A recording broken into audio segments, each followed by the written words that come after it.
ఎక్కడిది? నాగోబా జాతరకు సితం వస్తున్నారు. ఎటు చూడు భక్తులే. ఆదిలాబాద్ తెలంగాణ అంతటికెళ్లే కాదు, పక్క రాష్ట్రాలకెళ్లి లైన్లు కట్టిండ్రు. బస్సులు, బండ్లు, ట్రాక్టర్లు, కొందరు ఎడ్ల బండ్లు కట్టుకొచ్చిండ్రు. జాతర వచ్చేదాకి ఇన్నే. దర్శనం చేసుకున్నాక టెంట్లు వేసుకొని కట్టెల పొయ్యి మీద కమ్మ గొండుక తింటాండ్రు. ఎడ్ల బండి మీద నష్టం. ఎడ్ల బండి మీద అందరూ మా చిన్న పిల్లలు మొత్తం తినేటి సామాన్ ఏమేమి ఉంది దాంతో ప్రకారం నైవేద్యం కూడా మేము ఇలా బండ్ల మీద తీసుకొస్తాం. పెళ్లి సంబంధాలు కూడా అవుతాయి, ఎందుకంటే ఒకరొకరు కలుసుకుంటాం కదా, ఏ ఊరు ఎక్కడ ఉంటారని కలిసి పెళ్లి సంబంధాలు కూడా అవుతాయి ఇక్కడ. ఇక చుట్టుముట్టు పేలాల దుకాణాలు, మిఠాయిలు, పూసలు, దండలు, గాజులు, పర్సులు ఇట్లా ఒక్కటైంది తీరొక్క దుకాణాలు పడ్డాయి.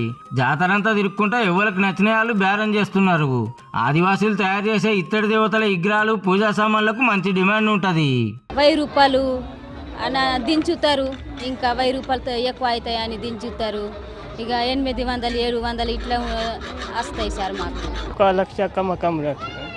జాతర పేరు మీద 1,00,000 రూపాయల గిరాకీ కావచ్చునట. ఇక గోండ్ల పెయింటింగ్లు ఖతర్నాకేస్తున్నాడు గీ అన్న.